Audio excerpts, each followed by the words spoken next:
Hola compañeros, muy buenas tardes. Soy la profesora Ana Isabel Santos de la Vega, egresé de la Universidad Nacional Autónoma de México, la licenciatura de Psicología, ya hace algunos años. Cuento, toda mi trayectoria académica se ha basado en la educación, que he contado afortunadamente con varias certificaciones, una certificación en Cambridge, una certificación en la UPN, otra certificación en Flaxo, siempre en esta línea de la psicología educativa. Para mí es un placer saludarlos, darles la bienvenida a esta conferencia en este marco en que la Universidad Millennium pretende darles a ustedes recursos adicionales para su formación académica y profesional, pues está enmarcando esta conferencia. Esta conferencia de psicología educativa, compañeros, tiene como finalidad apoyar todos los contenidos que se están revisando actualmente en este módulo 2 para el tema 4. En el tema 4, uno de los subtemas es la motivación. Y en este marco, compañeros, pues hoy vamos a hablar un poquito sobre la motivación. Me permito presentarles una breve exposición sobre la motivación. En este sentido, vamos a revisar algunos contenidos sobre qué es la motivación. Yo sé que ustedes han, a lo largo de su trayectoria académica, han contado con ya algunos elementos sobre la motivación y vamos a añadir,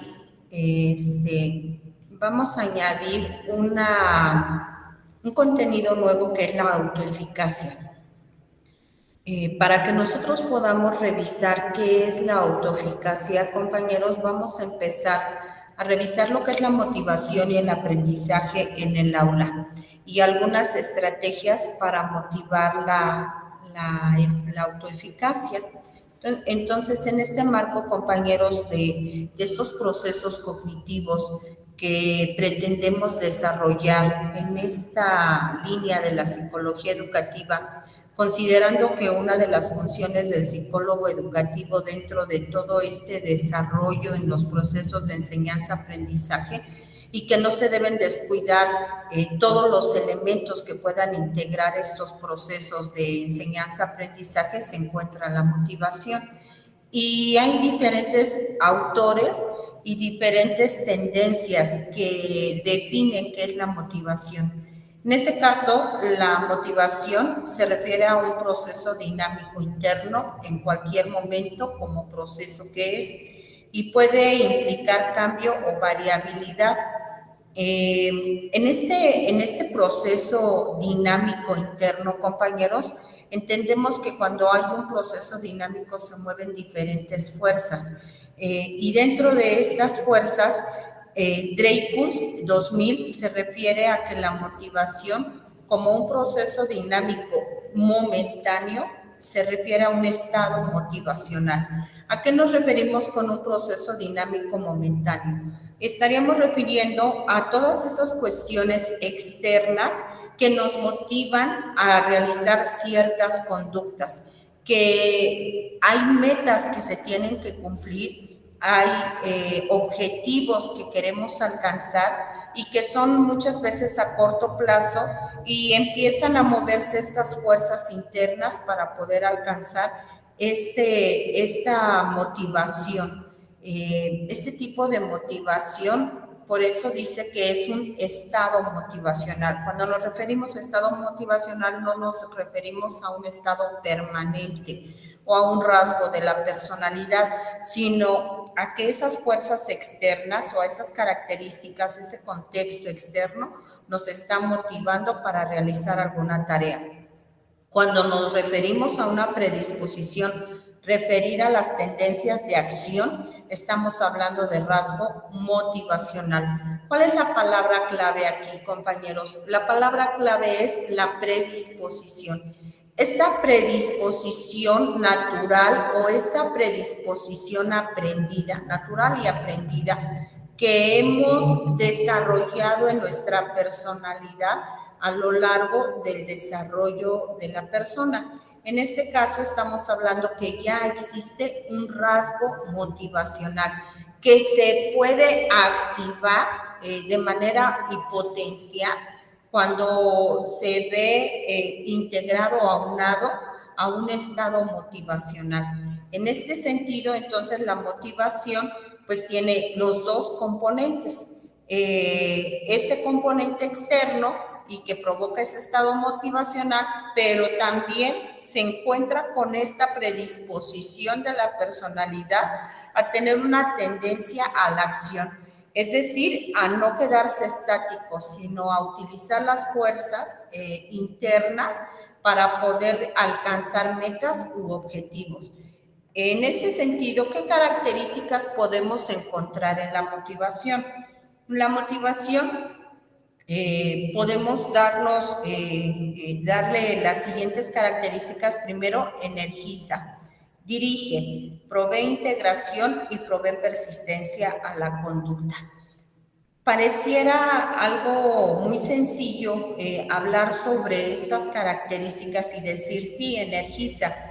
Es bien importante, compañeros, identificar en las cuestiones externas, que podríamos hablar en este sentido de una motivación extrínseca, cómo estas cuestiones externas pueden mover estos procesos, estas fuerzas, esta dinámica, este proceso dinámico dentro del individuo, que le hace tener una mayor energía para alcanzar el objetivo. Podemos poner muchos ejemplos, ¿no? Un niño que sabe que se va a integrar a la primaria y que va a empezar su primer año de primaria, puede sentirse motivado, se energiza, se quiere levantar temprano. A veces esa expectativa de entrar a una escuela, a veces no lo deja dormir, pero le da una energía porque va a empezar una actividad nueva, y esta actividad nueva y las expectativas que se genera de esta actividad provoca que se energice el individuo, ¿no? Se llena de energía. Y cuando ya se llena de energía, ahora esas energías las va a dirigir a alcanzar una meta, ¿no? Hablamos, por ejemplo, ahorita de iniciar en una escuela, ¿no? Iniciar un ciclo escolar nuevo en primaria, en secundaria, en educación media superior, incluso en la universidad, ¿no? Te sientes motivado, dices, me siento motivado. Con estos componentes o estas características de la motivación, sabes que tienes una energía que te va a dirigir a cumplir un objetivo, ¿no? ¿Qué pasa cuando tienes esta energía y esta meta y este objetivo? Todas las demás, los procesos se van a integrar, todo lo demás se va a focalizar hacia alcanzar cierta meta, ¿no? Pensemos, por ejemplo, en los estudiantes de universidad que van a terminar ya, están en el último cuatrimestre aquí en nuestra universidad y enfocan sus fuerzas, dirigen sus fuerzas, se energizan y todo se va focalizando para alcanzar esa meta y ese objetivo. Dice también que provee persistencia a la conducta. Esto es muy importante como rasgo de la personalidad. Hablando de esta definición que nos daba el autor, esta persistencia en la conducta debe de ser una característica constante dentro de la motivación, porque hay motivaciones que solamente son estados motivacionales, estados momentáneos, pero cuando ya hay una persistencia en la conducta, se puede garantizar el resultado que se quiere alcanzar, ¿no? Entonces, podemos ver que este elemento característico es que la motivación energiza la conducta. Es un resorte que impulsa al individuo a actuar, es decir, a llevar una serie de conductas, a llevar una serie de hábitos que incluyen los hábitos comportamentales, una serie de situaciones que el individuo focaliza, dirige e integra para poder alcanzar esa meta. Estas son parte de las características de la motivación.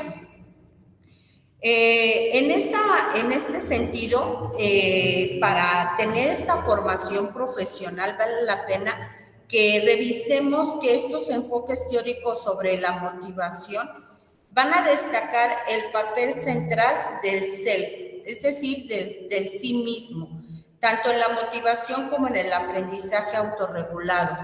Estos enfoques teóricos que mencionan aquí, que los autores González, Pineda, Núñez, González, Pumariega y García, 97, Núñez y González, Pumariega en 96, y Núñez con otros autores en el 98, mencionan la importancia del autoconcepto. No podemos desligar este factor psicológico de la motivacional con lo que es la autoestima. Y si nosotros consideramos que la autoestima está conformada por varios elementos como es la autoimagen, el autoconcepto, la autopercepción y la autoeficacia, entonces nos damos cuenta que es importante que para que la motivación se desarrolle como un rasgo característico de la personalidad y no solamente como un estado emocional o un estado motivacional, pues tenemos que referirnos a cómo está el autoconcepto de la persona. Si nosotros asumimos que el autoconcepto es ese conjunto de percepciones y creencias que tiene una persona sobre sí misma en diferentes contextos, entonces podemos afirmar que estos factores y variables pueden guiar y dirigir la motivación como punto de referencia para sus percepciones y creencias. Es decir, el individuo va a tener un autoconcepto, una autopercepción de qué control tiene de sí mismo. ¿Cuáles son sus percepciones de competencia? Sus percepciones sobre su capacidad, sobre su eficacia, sobre sus pensamientos, etcétera. Todo esto, compañeros, que están en un nivel teórico, tenemos que tenerlo muy presente, porque no podemos tratar de motivar al escolar en cualquiera de los niveles si nosotros no trabajamos de manera conjunta con lo que es el autoconcepto. Si nosotros tenemos un niño, un adolescente, un joven que durante toda su vida ha tenido un bajo autoconcepto de su persona porque cree en este sistema de creencias y percepciones de sí mismo, que nunca alcanza las metas, que no es eficiente, que tiene sensaciones, emociones, cogniciones, sentimientos de fracaso, que no se siente competente, difícilmente va a encontrar a la motivación dentro de sus rasgos de personalidad. Posiblemente se pueda sentir motivado en un estado motivacional momentáneo, pero esto no va a ser persistente. Lo que buscamos es que la motivación se encuentre en ese estado persistente, no solamente momentáneo. Entonces tenemos que trabajar con el autoconcepto, tenemos que trabajar con esa rasgo de personalidad del joven, del niño, desde pequeño. Tenemos que trabajar con ese sentido de autoeficacia, de que sí es capaz, de que la percepción y la creencia que tiene de sí mismo, de que no puede hacerlo, es capaz de modificarlo y sí puede alcanzar las metas.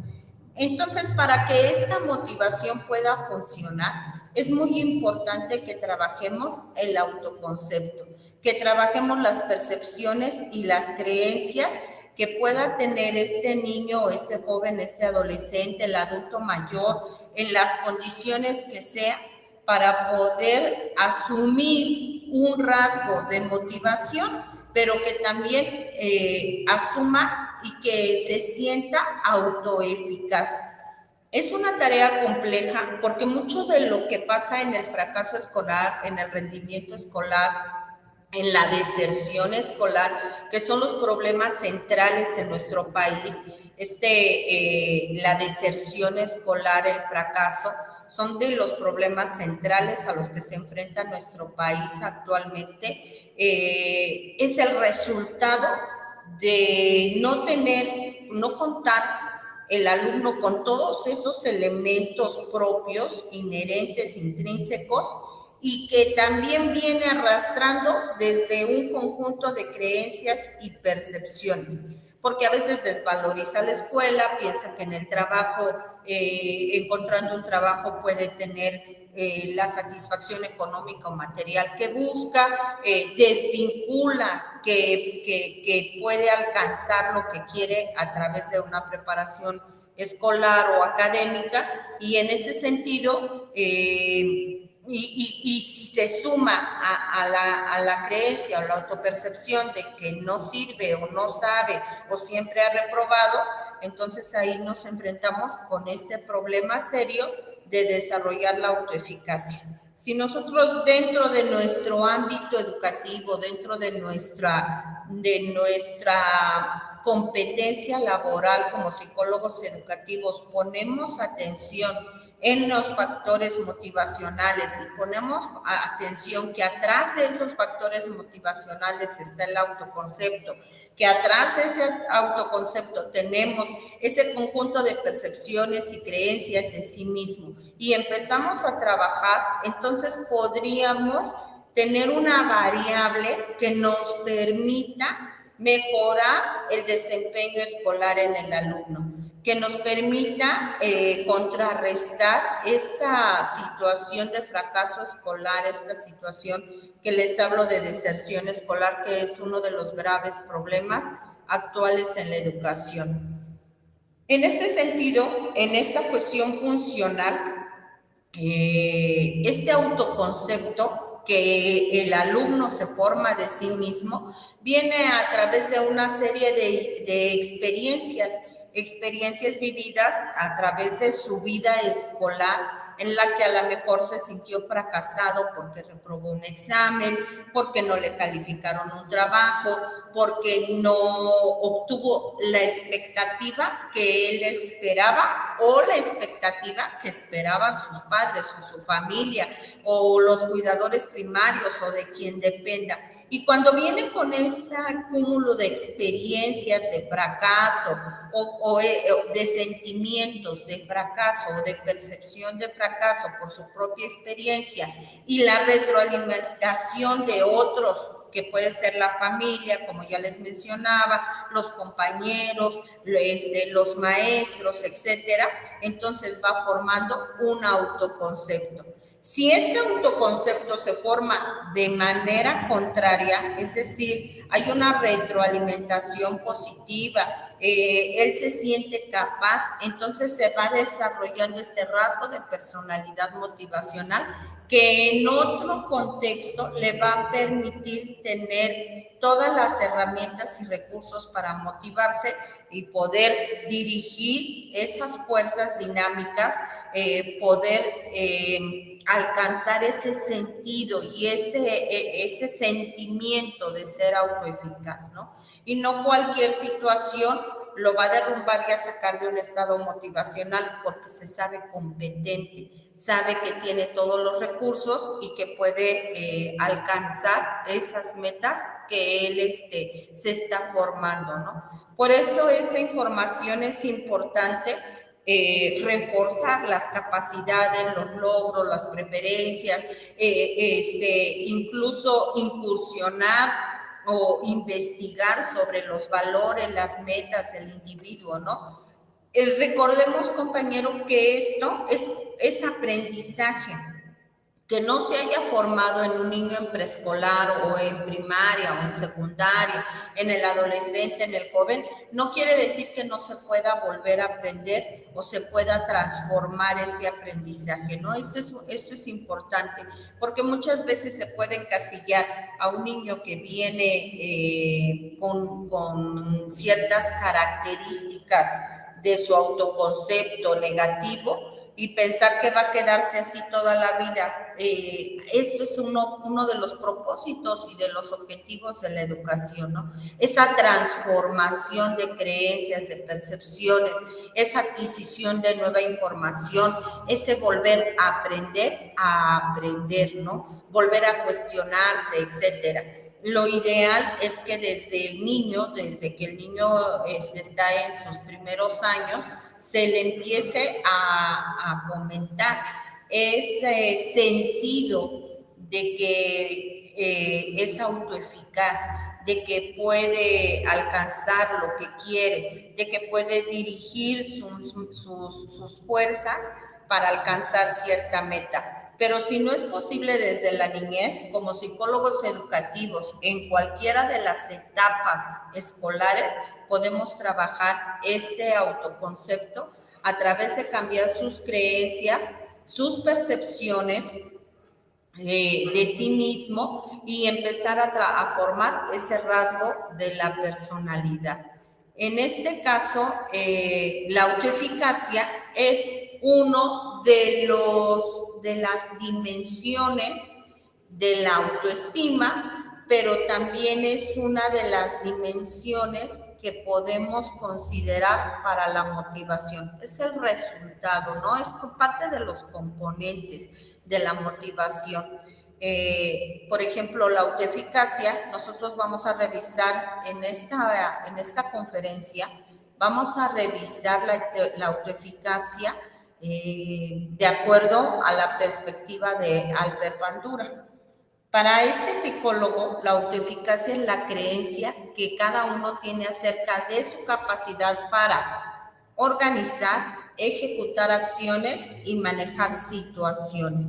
Es importante detenernos a considerar cada uno de los elementos de esta definición. Primero, la creencia, la autoeficacia, que es en el sentido de la creencia. La creencia en esta cuestión cognitiva acerca de la capacidad que yo creo que tengo de mí mismo.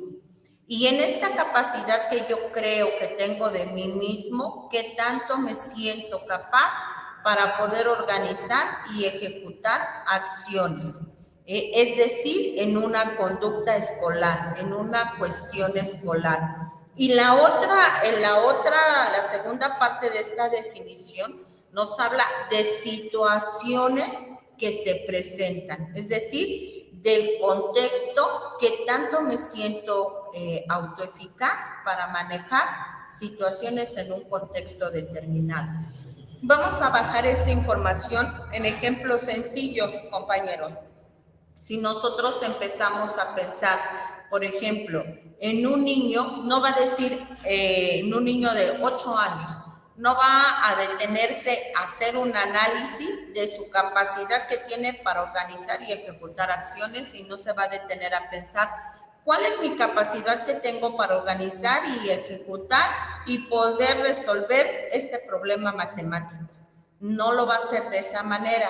Sin embargo, su creencia ya formada le va a ir en dos direcciones. Va a decir, sí puedo resolver este problema matemático, no puedo resolver este problema matemático, tal vez pueda resolver este problema matemático, ¿no? Entonces, en ese sentido, esa capacidad para organizar y ejecutar las acciones viene, como ya lo veíamos, reforzado por ese feedback desde el hogar, desde sus años escolares, con su experiencia escolar, ya viene reforzado. Si él se siente capaz de resolver un problema, él sabe que puede organizar y ejecutar acciones para poder resolver cierto problema. Pero también esta autoeficacia no solamente tiene que ver con la resolución de problemas dentro del aula, sino también para el manejo de situaciones que se presentan en la vida escolar y en cualquier ámbito, en cualquier dimensión, ¿no? En este sentido, ¿qué tanto el niño puede relacionarse con otros para resolver ciertas situaciones que se puedan presentar, ¿no? Hablamos no solamente de cuestiones escolares, también hablamos de cuestiones afectivas, de cuestiones emocionales, de cuestiones sociales. La autoeficacia no se va a dirigir solamente a cuestiones cognitivas o a resolución de problemas escolares, también se va a referir a qué tan autoeficaz me siento para desenvolverme, adaptarme en el ambiente social. En este sentido, es la creencia de qué habilidades tengo para tener éxito. Y estas creencias va a determinar lo que les comentaba, qué es lo que piensan, cómo se comporta y cómo se sienten, ¿no? Podemos pensar en alumnos, por ejemplo, de educación media superior cuando ingresan a la preparatoria o cuando ingresan a cualquier subsistema de educación media superior. Ellos ya tienen ciertas expectativas de lo que piensan encontrar, pero ya se sienten o capaces o incapaces. Y a partir de ahí, su conducta se va a reflejar en el ambiente escolar y él se va a sentir, lo que te decía, o se puede sentir capaz o se puede sentir incapaz o puede pensar no puedo o sí puedo, dependiendo de qué tan desarrollada esté esta autoeficacia. Ahí es donde entra el trabajo del psicólogo educativo. Ahí es donde entra estas cuestiones que te menciono acerca de poder desarrollar este rasgo de personalidad que le permita modificar esas creencias que tiene sobre su autoeficacia en el caso de que sienta que no es capaz, ¿no?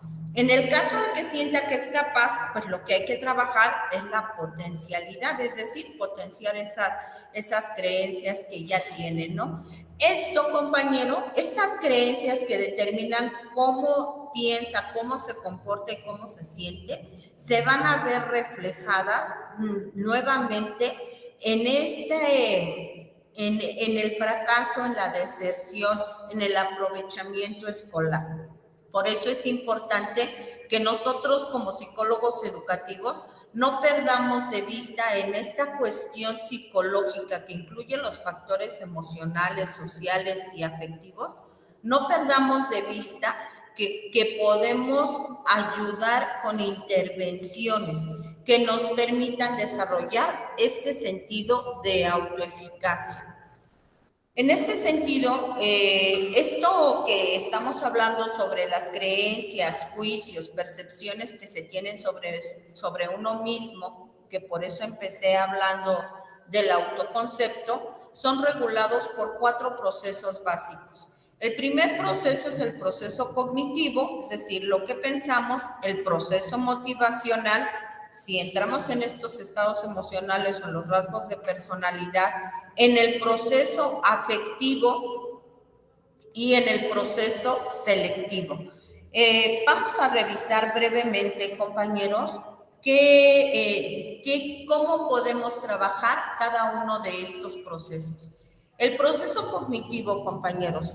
Los estudiantes con alta autoeficacia académica usan más estrategias cognitivas que son útiles para aprender, organizan su tiempo, regulan su esfuerzo, académicamente tiene más confianza para dominar diferentes situaciones académicas.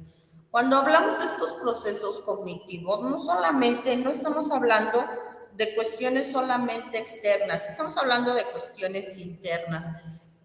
Es muy importante dentro del aula y como parte de la labor del psicólogo educativo, saber desarrollar el pensamiento crítico, el pensamiento en función de resolución de problemas, el pensamiento lógico, la habilidad lingüística, y ya no en la tendencia que teníamos antes de la teoría conductista, de refuerzos y solamente estar premiando o castigando conductas. No, o sea, tenemos que trabajar el aspecto cognitivo.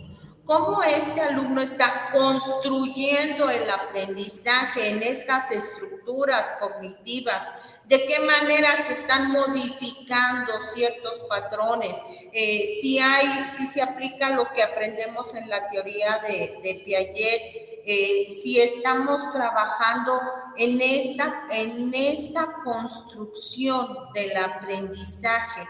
Y en este proceso cognitivo, estos estudiantes que aprendieron a desarrollar un pensamiento lógico, pues van a sentirse con mayor autoeficacia, porque entonces cuando llegas al salón de clases y les preguntas, ¿quién sabe esto? Y te dicen, yo no lo sé.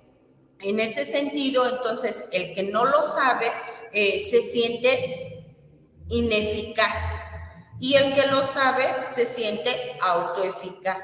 ¿Por qué? Porque ha aprendido a trabajar con esta cuestión lógica. Y cuando no trabajas con la cuestión lógica desde los primeros años, se complica un poco la situación y el estudiante cognitivamente se siente ineficaz.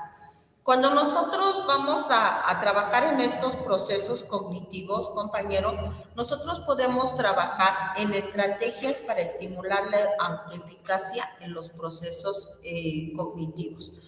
¿Qué estrategias podemos trabajar para la autoeficacia en procesos cognitivos? Podemos trabajar la lista de logros. Esa es una estrategia, ¿no? En esta estrategia, pues lo que se pretende es hacer una lista de aquellos logros que se van teniendo sin disminuir los pequeños, ¿no? A veces es importante resaltar los pequeños logros para que este autoconcepto y esta autoeficacia que va unado con la autoestima, como ya les había mencionado, se modifique la creencia y la percepción de sí misma y decir, sí, sí puedo hacer esto me cuesta trabajo, pero puedo hacerlo de esta manera. Y el escolar podrá ver con mayor objetividad lo que sí ha alcanzado en su vida, ¿no? Y con esta técnica podemos ayudar a que el alumno vaya cambiando ese autoconcepto. Recordemos que no vamos a desligar el autoconcepto con autoestima, con la autoeficacia y que todo esto en conjunto lo vamos a trabajar en motivación. ¿Qué otro, dentro de este proceso cognitivo, qué otra cosa podemos realizar? Pues podemos hacer una lista de habilidades o de cosas en que es bueno.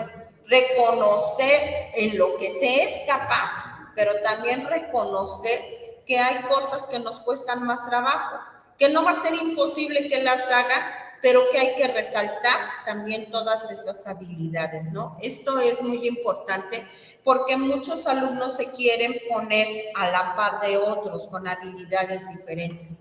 En ese sentido, la teoría de Howard Gardner de las inteligencias múltiples nos ayuda mucho. Pues este autor, al estar estudiando, investigando, revisando las inteligencias múltiples, pues se da cuenta que algunos tenemos ciertas inteligencias en las que hemos potenciado, desarrollado por las experiencias de vida y las experiencias de aprendizaje y que otros individuos pues no tienen las mismas características. No quiere decir que no podamos tener unas y otras no. Quiere decir que aprendamos a reconocer asertivamente en lo que verdaderamente somos capaces.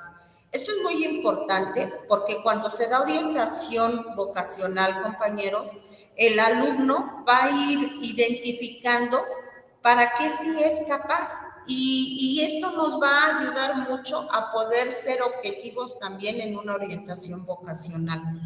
¿Qué otra estrategia tenemos para este proceso cognitivo? Poner objetivos a corto plazo.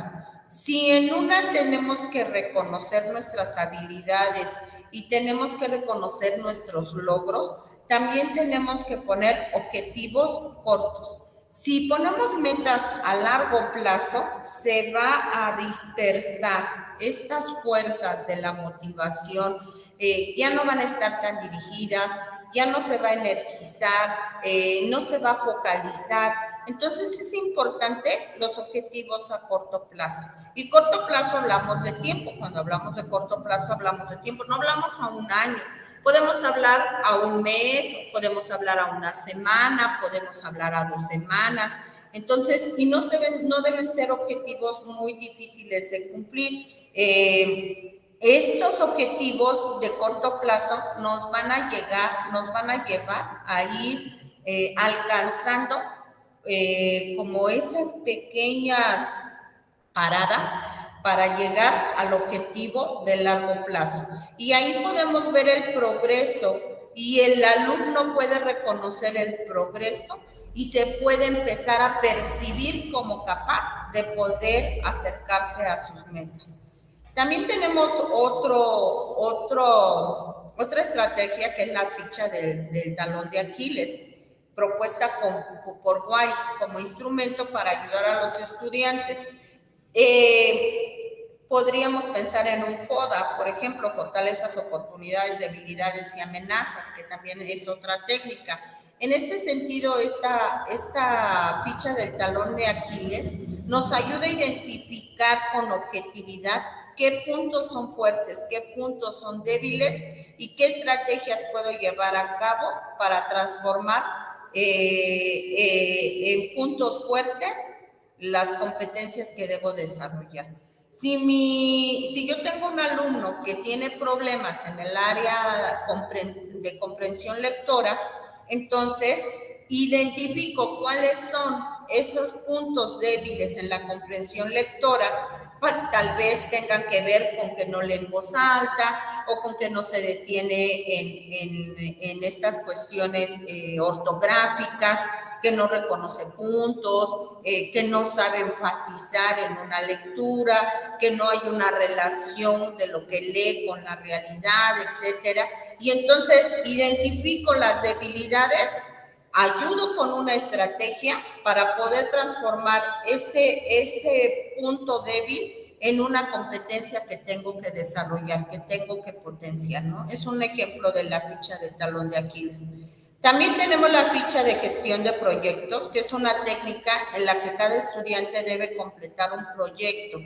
Esta ficha de gestión de proyectos son muy interesantes y son parte de esta educación basada en competencias, porque la gestión de proyectos motiva al alumno a alcanzar una meta en corto plazo, realizando una serie de tareas y realizando una serie de actividades para llegar a una meta inmediata.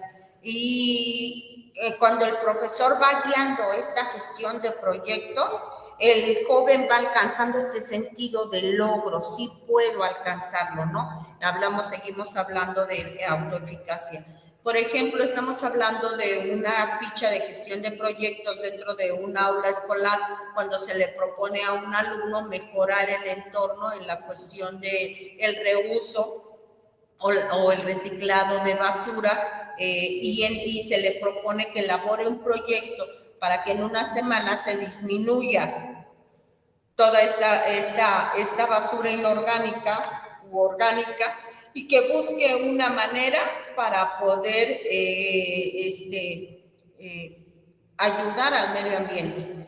Aquí estamos gestionando un proyecto. El alumno gestiona, dirige, enfoca y se da cuenta si puede alcanzar o no este proyecto. Entonces, por eso es importante considerar todas estas estrategias para esta cuestión cognitiva. En el caso de los procesos motivacionales, que influyen directamente en lo que les hablaba sobre el rendimiento académico, ya sabemos cómo va relacionada la autoeficacia con el proceso motivacional, ¿no? Cómo energiza, se sienten más optimistas, los lleva a llevar acciones concretas y favorece esta motivación intrínseca. ¿Qué podemos hacer nosotros para poder ayudar al escolar en este proceso motivacional. En un aula o como orientador educativo se le puede ayudar al docente, o cuando uno está dando un taller o cuando uno tiene una intervención directa a nivel grupal o incluso a nivel individual, se puede presentar esta técnica o esta estrategia que es presentar información nueva, ¿no? Muchos alumnos tienen el prejuicio de que van a encontrarse con una clase aburrida, y lo importante es empezar a despertar la curiosidad, ¿no? Incorporando elementos novedosos para poder motivarlos dentro de un aula. ¿Qué otra cosa? En este caso, por ejemplo, el maestro, ¿qué puede hacer? Ceder el protagonismo a los estudiantes y permitir que los estudiantes intervengan espontáneamente, ¿no? Muchas veces los docentes que se han formado en una escuela tradicional, en una escuela en la que el docente tiene todo el poder y el alumno solamente es un receptor, tienen ese protagonismo y no permiten que los estudiantes sean gestores de su conocimiento, ¿no? Y siguen bajo una serie de estrategias muy rígidas y muy tradicionales. En ese sentido, hay que empezar a que los estudiantes sean los que empiecen a tomar este poder de su propio aprendizaje y que el profesor solamente se convierta en un facilitador dentro del aula. ¿Qué otra cosa podemos hacer para motivar al escolar dentro de un aula? La gestión del salón de clases, ¿no? La organización del aula, la participación de los estudiantes, disminuir aquellas conductas que perturban el aprendizaje, reconocer los estilos de aprendizaje. Actualmente ya contamos con diferentes instrumentos para reconocer los estilos de aprendizaje. Tenemos el BAC, ¿no?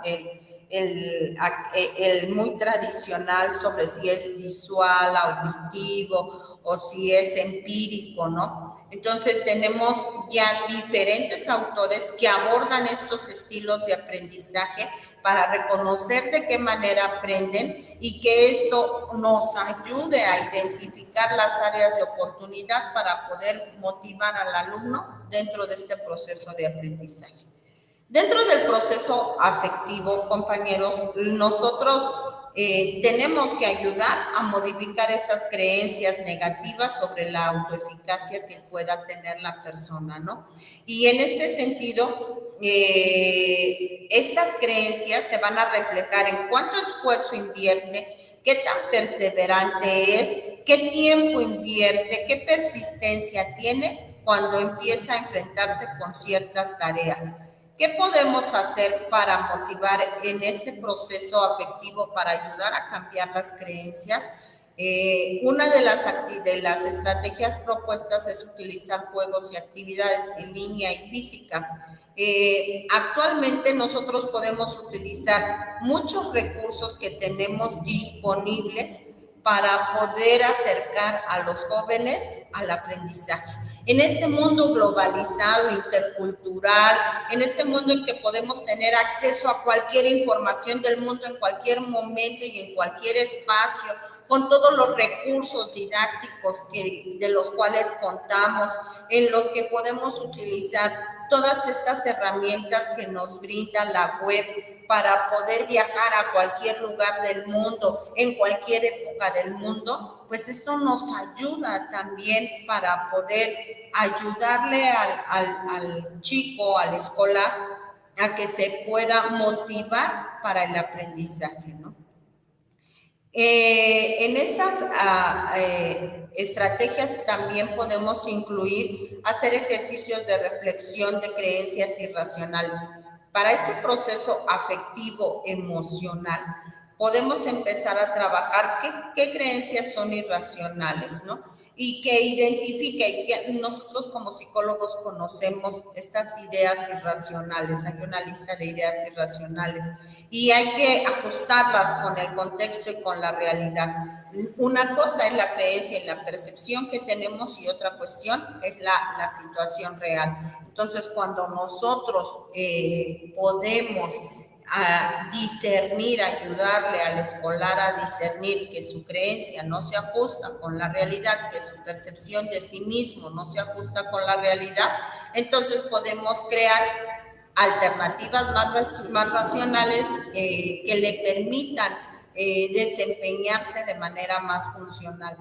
¿Qué otro podemos utilizar? Los maestros, en este caso, pueden motivar a sus alumnos utilizando un lenguaje socioemocional, ¿no? La afirmación positiva, excelente, qué bien lo hiciste, muy bien hecho, ¿no? Sin comparar con otros compañeros, ¿no? Simplemente para que el escolar vaya ajustando esta creencia a que sí puedo, con este autoconcepto, con esa situación y esa creencia de lo que cree en sí mismo.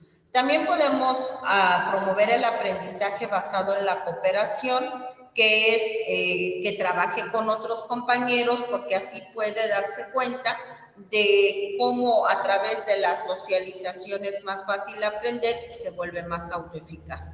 Por último, compañeros, tenemos este proceso selectivo. En este proceso selectivo es qué es lo que yo como psicólogo educativo o como docente voy a seleccionar para que mejore este rendimiento académico.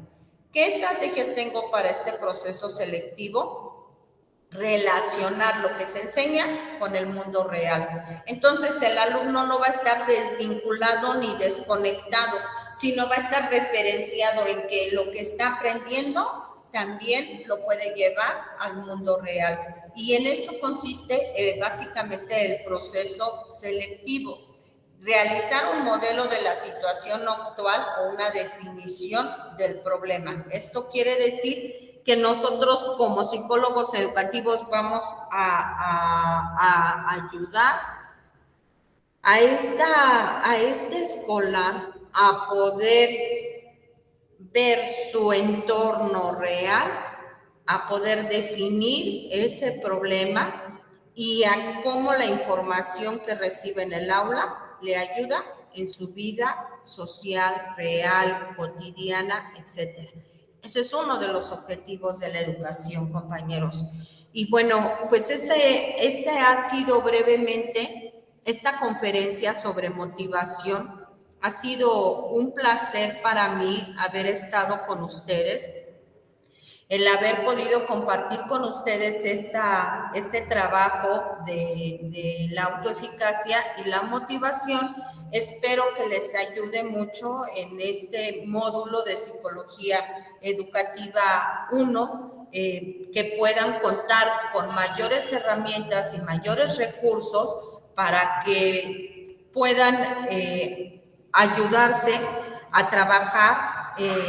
La psicología educativa es una de las ramas de la psicología general que nos permite intervenir directamente con las personas, ayudar no solamente de forma individual, sino de forma grupal, contribuir a muchos espacios educativos, no solamente en un aula, también se pueden trabajar en muchas otras áreas en las que el psicólogo puede intervenir, pero que debe de contar con todos estos elementos para saber cómo puede ayudar, cómo puede mejorar las condiciones educativas en un grupo, en una cuestión individual, en un contexto, en una escuela, en una institución, en un sistema. Y todas estas herramientas y recursos que está promoviendo ahorita la UNIVER, pues son para su beneficio. Espero que les haya gustado la presentación y estoy a sus órdenes. Vuelvo a reiterarles mi nombre, soy la licenciada Ana Isabel Santos de la Vega. Estoy trabajando actualmente en UNIVER ya desde hace algunos años, impartiendo sobre todo esta área que es mi campo laboral desde hace más de 20 años, que es la psicología educativa. Y pues felicidades por estar en esta universidad, felicidades por quedarse a pesar de todas las situaciones que se han vivido en estos últimos años. Felicidades por quedarse, felicidades por persistencia, ¿no? Hablamos de motivación, por seguir focalizados, por seguir perteneciendo. Felicidades por quedarse, y todas estas cuestiones, compañeros, siempre van a ayudarles también a ustedes a esta formación profesional para que se enfrenten, dice la Univereducación Real, para un mundo real, ¿no? Entonces, pues los felicito mucho, compañeros, y nos volveremos a ver. Muchas gracias por su atención.